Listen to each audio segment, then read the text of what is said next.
And while the tariff implementation has been delayed for now, the Trump administration still has plans to implement them as soon as next month. So I sat down with a market watching professional to learn how a potential trade war could impact everyday Americans. Joining us this morning on NBC 16 today is CEO of RetailWire, Dominick Miserandino. First of all, Dominick, thank you so much for joining us this morning. How are you today? Wonderful. Thank you for having me. Absolutely. So you've been a market watcher of sorts for years, in your career as a journalist, as your career as CEO of RetailWire. Uh, how? Let's just start with the beginning. We have some tariffs being enacted by the president in Canada, in Mexico at 25% for most imports, in China at 10%.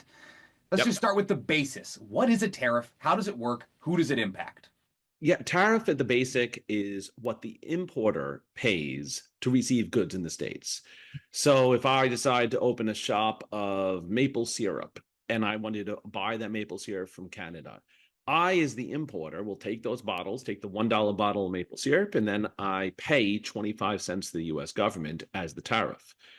In turn, I decide to sell that maple syrup, which I was selling for roughly $1, and I already paid 25 cents. So I will say, wait a minute, I'm not paying that. Let me charge a little bit more for this product.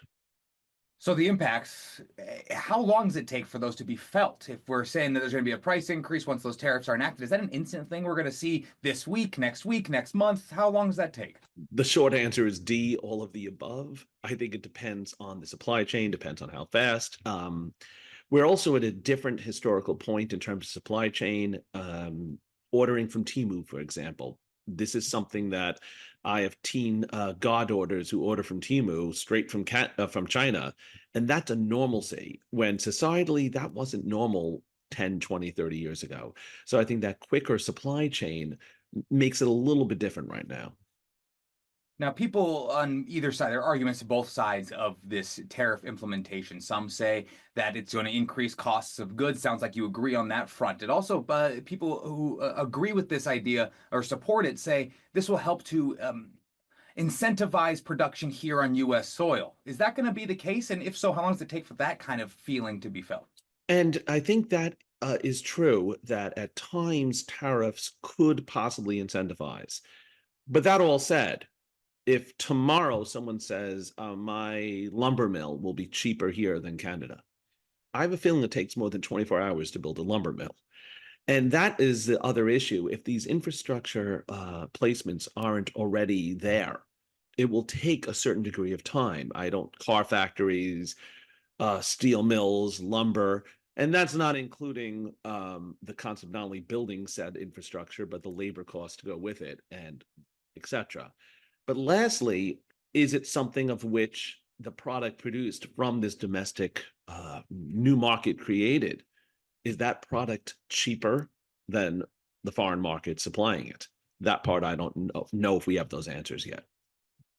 Now, once these tariffs are implemented, is the everyday American going to be the person who carries the brunt of this cost? Absolutely. I think you're going to see it, number one, when we were discussing the Mexican tariffs. Avocados, Super Bowl Sunday, guacamole. That is a direct impact. Coronas, same thing. But then there's that tangential. I was speaking with somebody in Kentucky, and Kentucky bourbon is already off the shelves in Canada. They already removed it as a form of protest.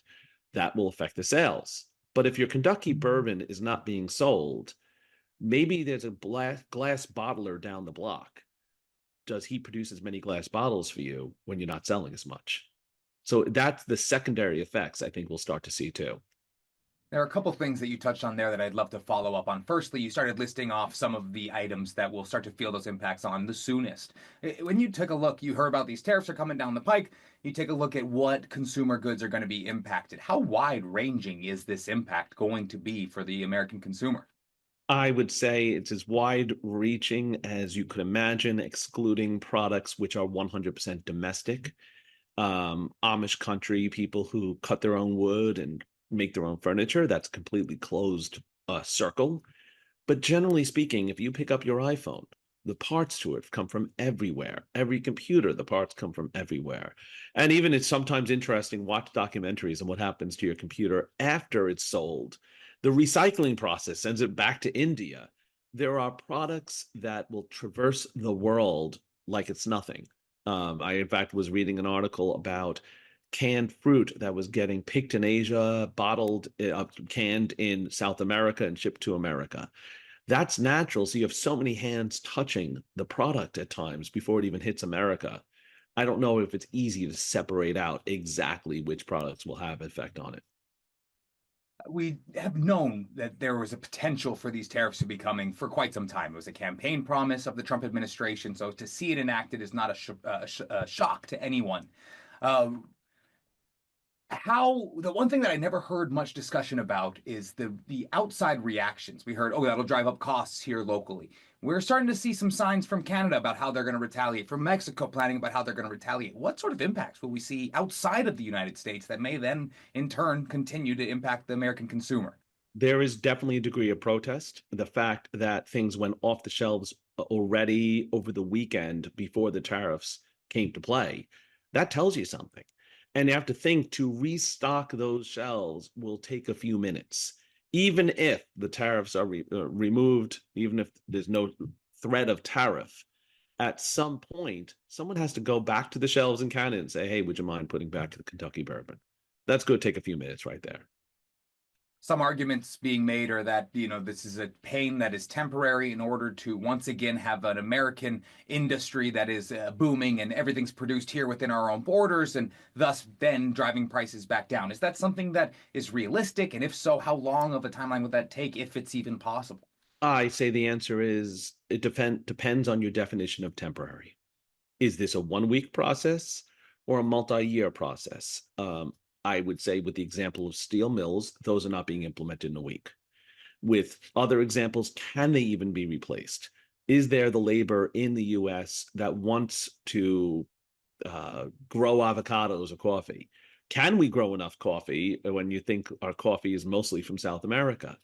So those are the questions I think that we don't have firm answers on. And it's very difficult to get those specific answers of what the future holds.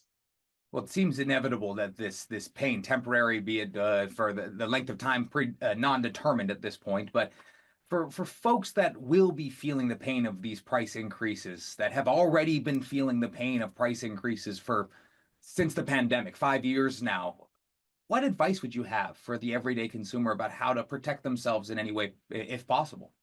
Study, learn, study.